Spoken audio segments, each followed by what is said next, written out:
मी प्राध्यापक Lalit Velekar, assistant professor in accountancy, Mudhoji college Phaltan, BCom part first, semester सेकंडमधील unit third branch accounting या टॉपिकमधील branch accounting in respect of depending branches.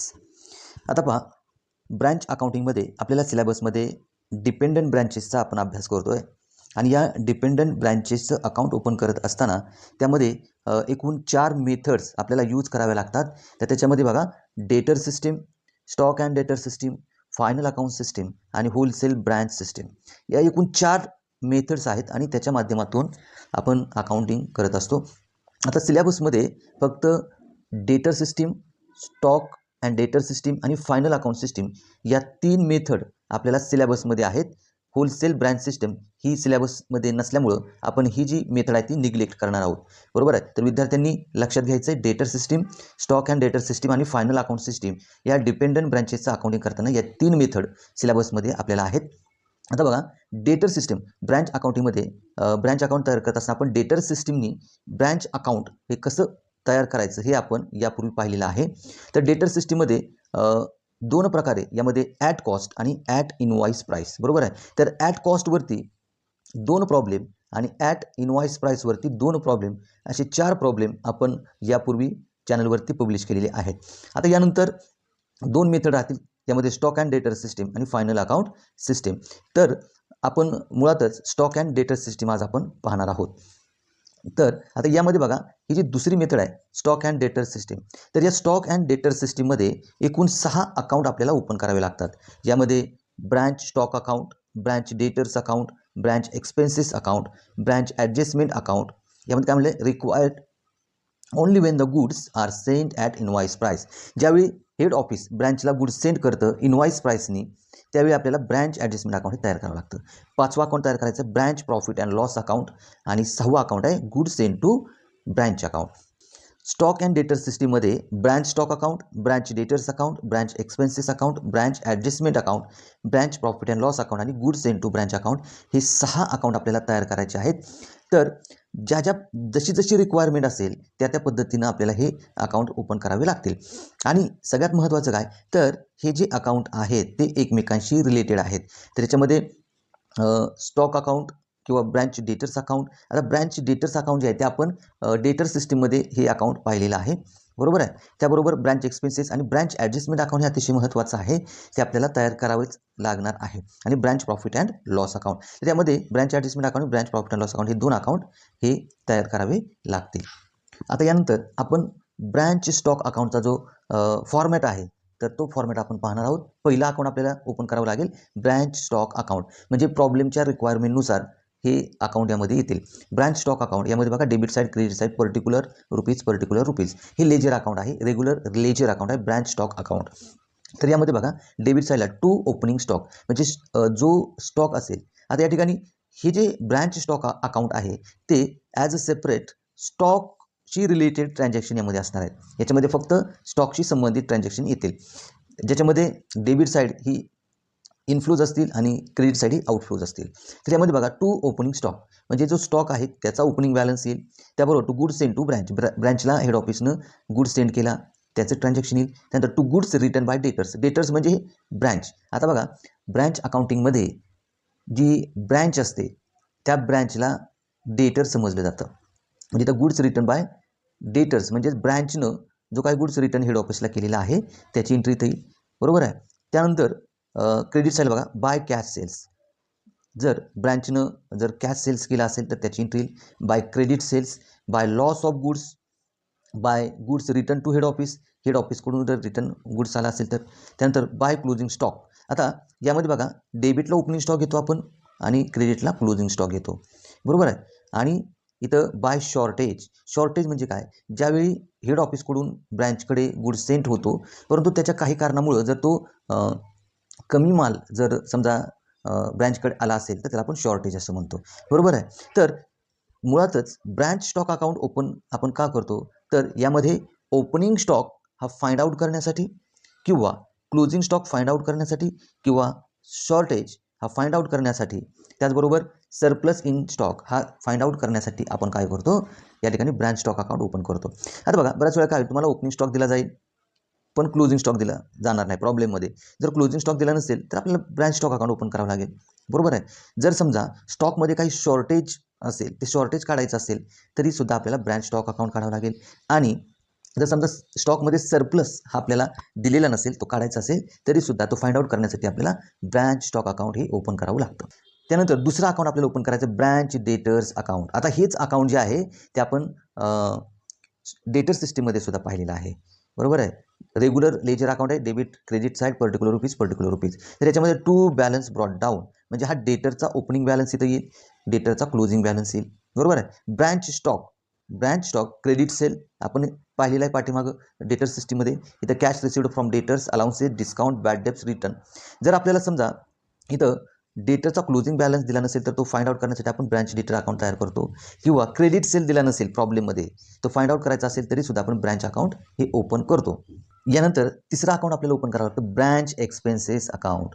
आता बघा, branch expenses account म्हणजे हे जे अकाउंट आहे ते ब्रँचच्या सर्व एक्सपेन्सेसशी रिलेटेड आहे. म्हणजे ब्रँचनं केलेले सगळे एक्सपेन्सेस यामध्ये येणार आहेत, बरोबर आहे.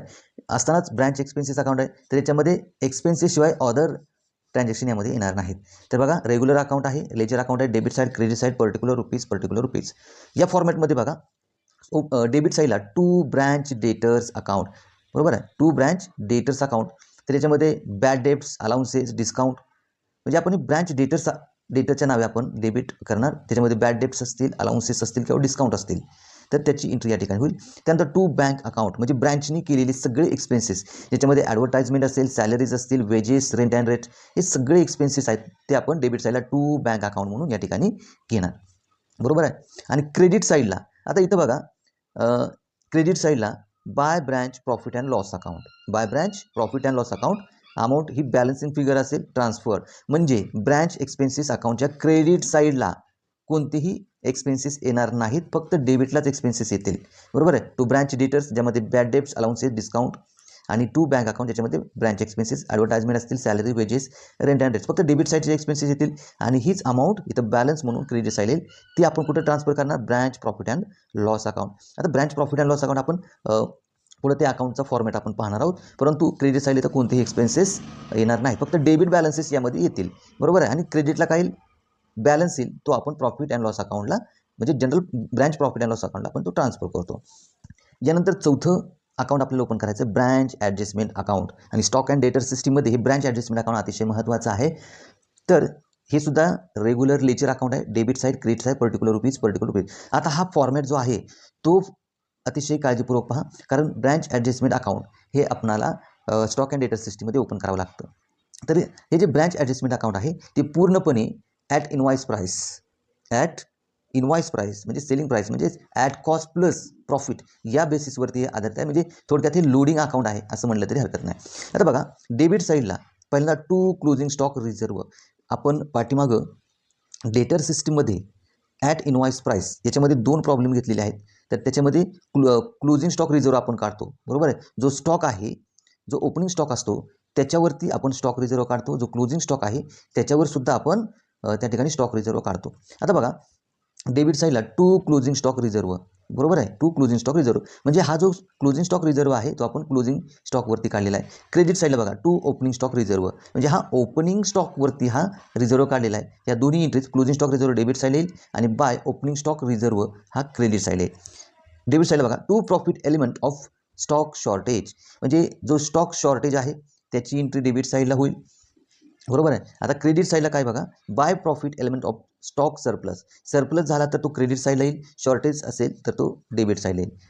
त्यानंतर to value of loss in weight, जर समजा स्टॉकमध्ये लॉस झाला असेल तर त्याची एंट्री या ठिकाणी येईल, बरोबर आहे. त्यानंतर या ठिकाणी बघा, क्रेडिट साईडला by loading on goods send to branch, ज्यावेळी हेड ऑफिसकडून ब्रँचला गुड्स सेंड केला जातो त्याच्यावरती आपण लोडिंग काढतो, त्या लोडिंगची एंट्री, स्पेशल एंट्री आपण या ठिकाणी क्रेडिट साईड करणार, loading on goods send to branch, बरोबर आहे.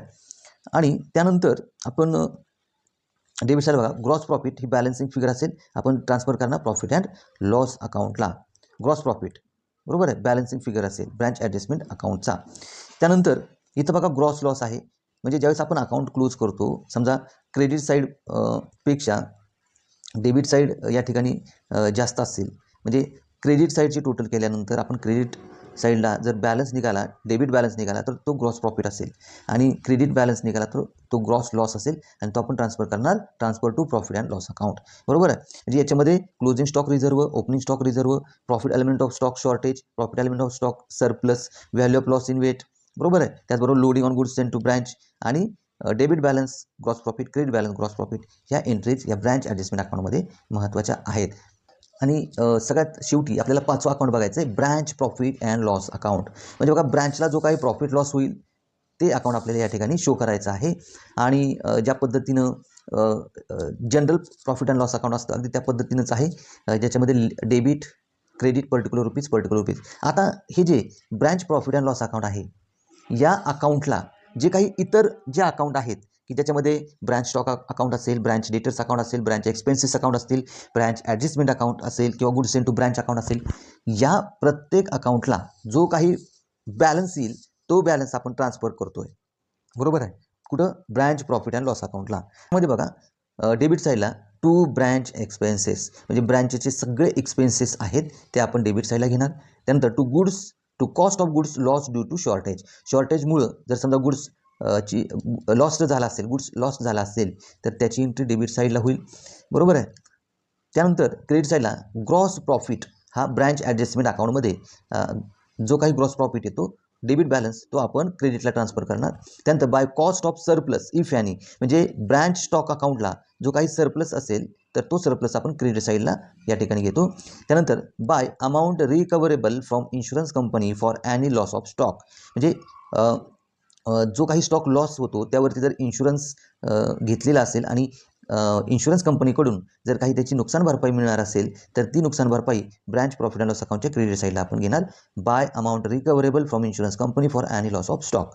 बरोबर आहे. आणि त्यानंतर हे branch profit and loss account ज्यावेळेस आपण क्लोज करू त्यावेळी जर डेबिट बॅलन्स आला तर त्याला आपण म्हणतो नेट प्रॉफिट म्हणजे बॅलन्सिंग फिगर असेल transfer to general profit and loss account. जर समजा branch account profit and loss account close करताना जर क्रेडिट बॅलन्स आला तर त्याला आपण म्हणतो बाय नेट लॉस हा असेल बॅलन्सिंग फिगर आणि येणारी अमाऊंट ही आपण ट्रान्सफर करणार जनरल प्रॉफिट अँड लॉस अकाउंटला.